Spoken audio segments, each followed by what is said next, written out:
Halo teman-teman, apa kabar kalian semua? Saya harap kalian selalu dalam keadaan yang terbaik. Di video kali ini, Ruang Kosong akan merangkum sebuah drama berjudul Hellbound tahun 2021 bergenre misteri thriller. Di awal film, kita akan melihat seorang pria yang nampak begitu ketakutan. Kemudian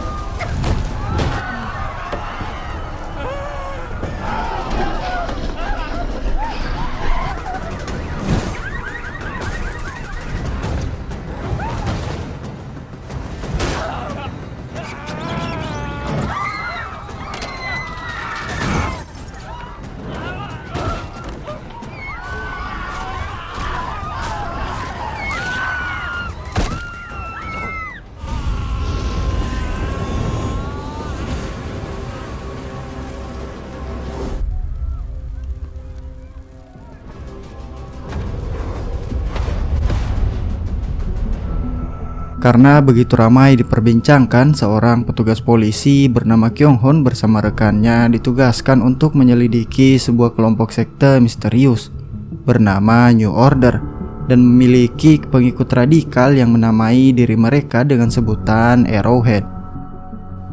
Orang ini bernama Jin-soo yang merupakan pendiri ajaran New Order. Sejak 10 tahun lalu, ia telah gencar mempublikasikan mengenai fenomena makhluk aneh yang kita lihat di awal. Menurutnya, makhluk-makhluk tersebut datang ke dunia manusia untuk menggambarkan siksa neraka. Setelah sedikit berbincang-bincang, mereka pun berpisah. Di rumah, Kyung-hoon hanya tinggal berdua dengan putrinya karena sang istri menjadi korban pembunuhan beberapa tahun silam. Karena alasan positif narkoba, si pelaku hanya dihukum 6 tahun penjara. Dan sebagai seorang penegak hukum, ia harus bisa menerima kenyataan tersebut.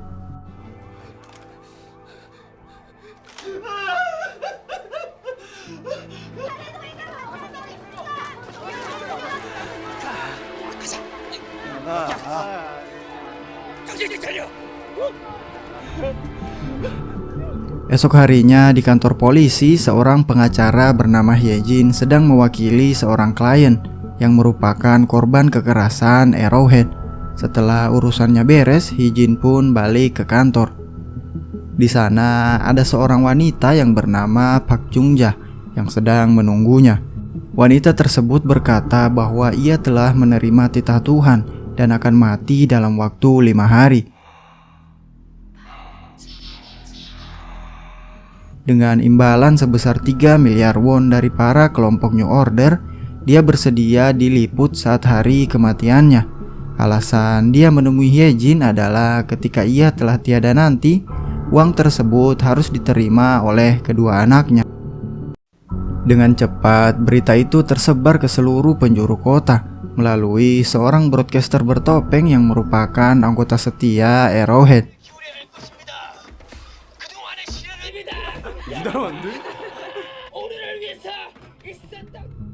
Di malam harinya, Jin-soo bersama putri Kyung-hoon berada di sebuah bangunan tua. Jin-soo berada di sana untuk membantu putri Kyung-hoon membalaskan dendam atas kematian ibunya. 왜 단죄하십니까?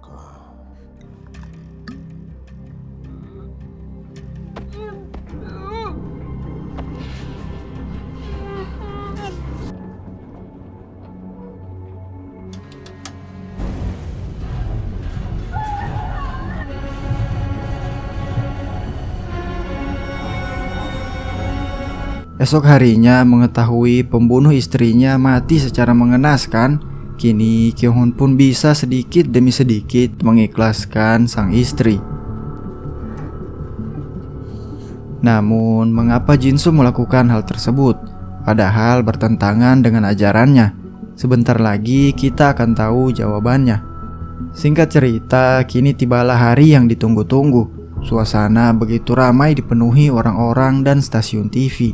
Setelah harap-harap cemas apakah makhluk tersebut akan benar-benar muncul, tiba-tiba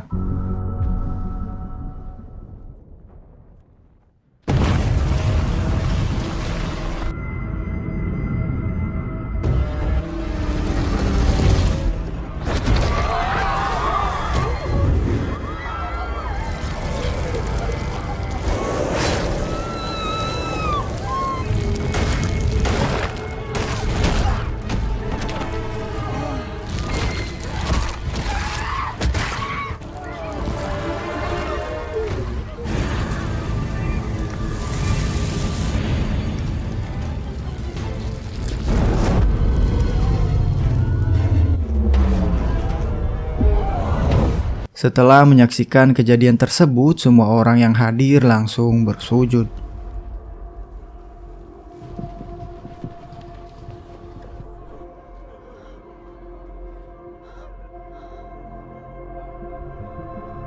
Dalam sekejap, seisi kota menjadi sangat kacau.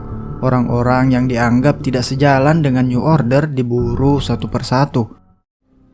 이 사건 기억하실 텐데요. 화재 현장에 뛰어들어 4살 난 아이와 아이 엄마를 구했고 너무 무서워. Hyejin lalu berusaha kabur bersama ibunya. Namun di tengah perjalanan mereka tertangkap dan dihajar tanpa ampun.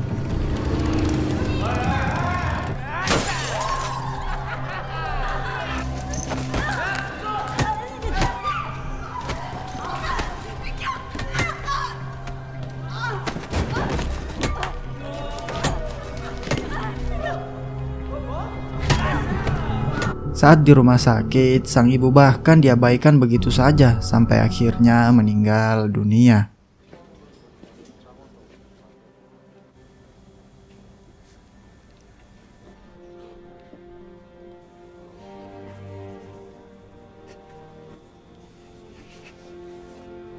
이미 돌아가셨어요. Hyejin pun mendatangi seorang pendeta bernama Jongchil dan menanyakan artikel yang ia pernah terbitkan di tahun 2004. Namun ternyata pendeta tersebut telah bekerja sama dengan anggota Arrowhead. 아 여기 있네. 이거 들어볼까요? 네.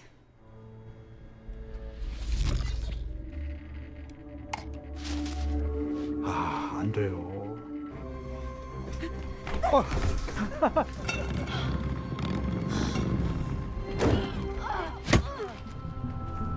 Sebelum sempat mengungkapkan fakta di balik ajaran New Order, Hyejin pun tewas.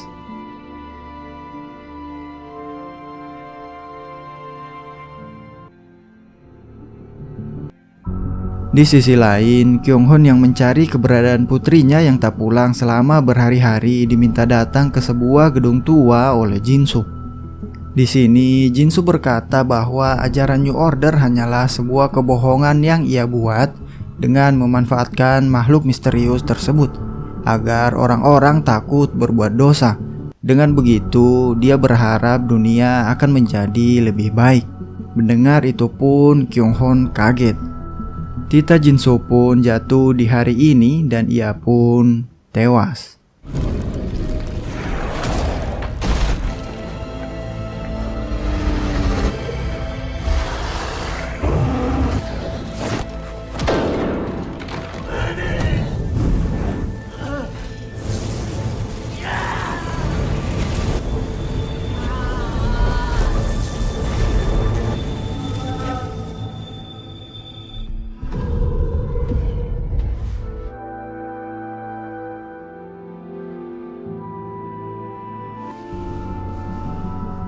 Empat tahun setelah kematian Jin-soo, kini pimpinan New Order digantikan oleh pendeta Jongchil sebagai imbalan untuk melenyapkan pengacara Hyejin di masa lalu. Anggota mereka pun kini tersebar di seluruh dunia, mulai dari warga biasa, polisi, bahkan di pemerintahan. Keadaan masyarakat pun telah berubah. Keluarga orang-orang yang menerima titah Tuhan akan dicap sebagai keluarga pendosa dan dikucilkan di masyarakat.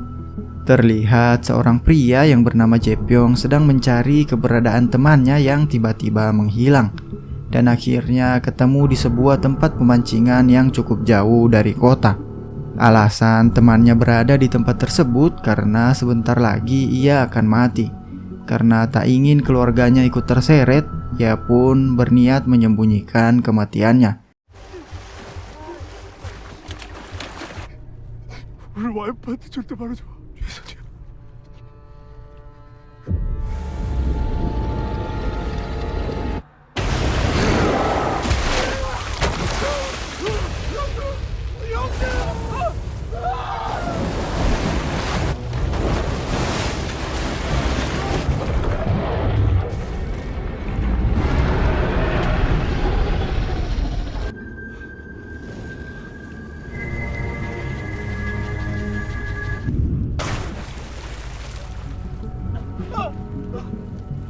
Setelah kejadian tersebut, sekelompok orang misterius datang untuk membereskan bekas eksekusi tadi. Mereka adalah organisasi rahasia bernama Sodo yang membantu para penerima titah Tuhan menghilang tanpa jejak agar keluarga korban yang ditinggalkan bisa melanjutkan hidup dengan normal.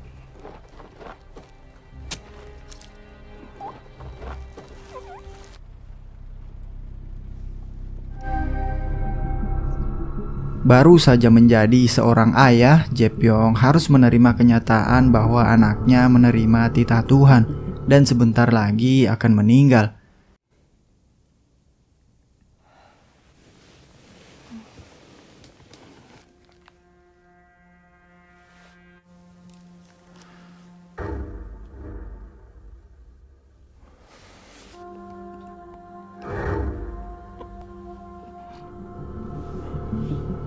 Bagaimana bisa seorang anak yang baru lahir bisa memiliki dosa dan harus dihukum?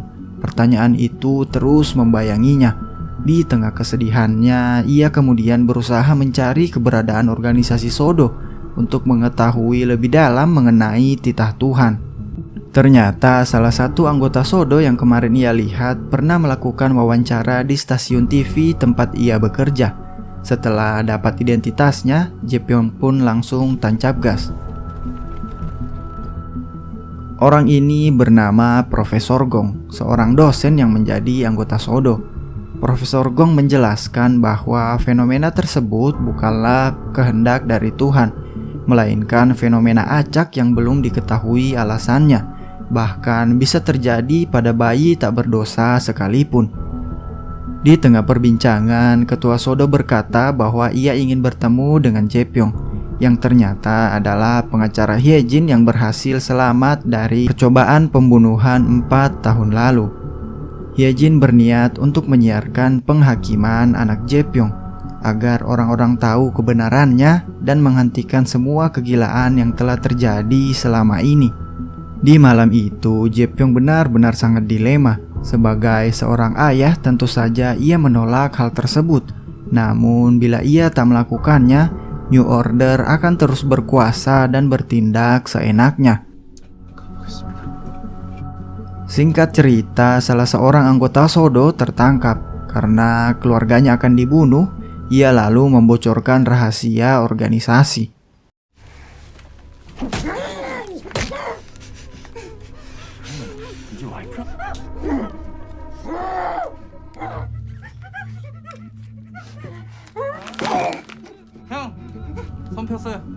Di malam itu, Profesor Gong dan rekannya dibakar hidup-hidup dan mayatnya digantung di jalan.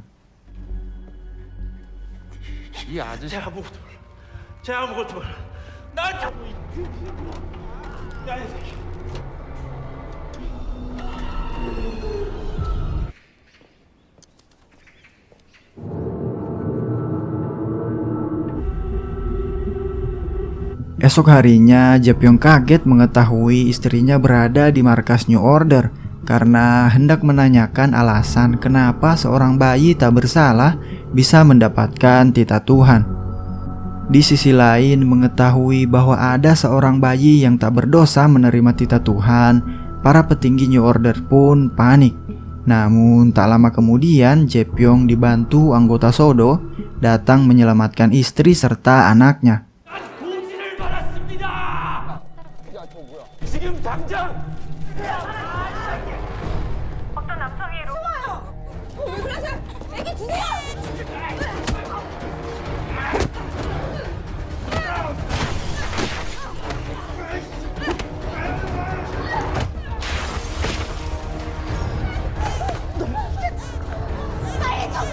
운전 제가 할게요.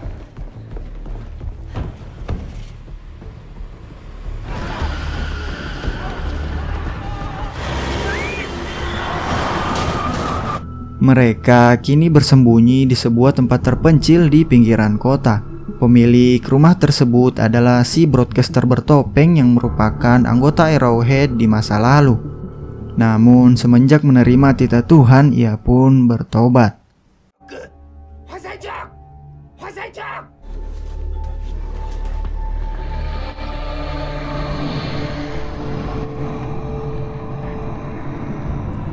Kini tibalah hari penghakiman sang bayi. Saat mengecek keadaan di luar, Jepyong kaget melihat para anggota Sodo sudah tewas, terbunuh oleh si broadcaster bertopeng.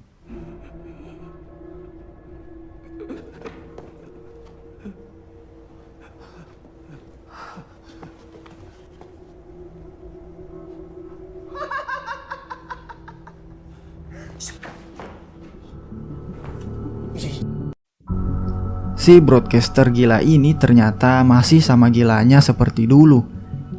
Hari penghakimannya sama dengan sang bayi, hanya saja sang bayi 5 menit lebih awal sebelum dirinya. Ia berencana untuk membunuh semua orang dan akan menyingkirkan jasad sang bayi, sehingga nantinya yang tersisa hanya jasad miliknya, dengan harapan orang-orang akan tetap percaya pada ajaran New Order. Namun rencananya berhasil digagalkan oleh Hyejin.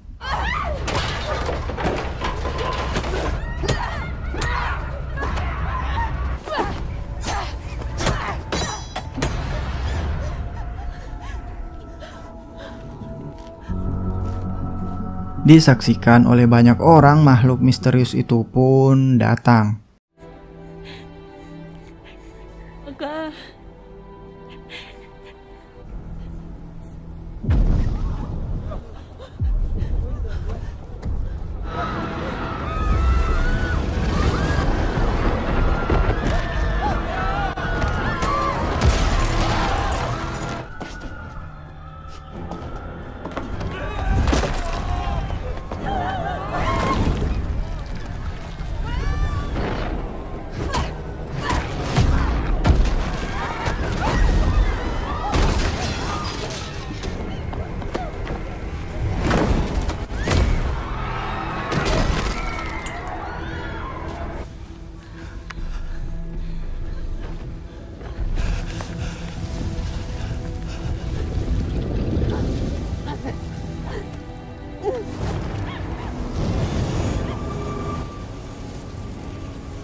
Sampai akhir, Jepyong dan istrinya berjuang demi melindungi sang anak.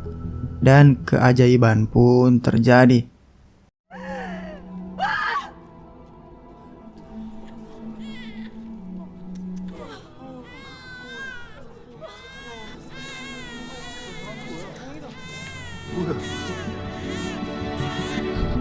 Di akhir film, jasad Pak Jungja tiba-tiba kembali hidup. Dan film pun berakhir.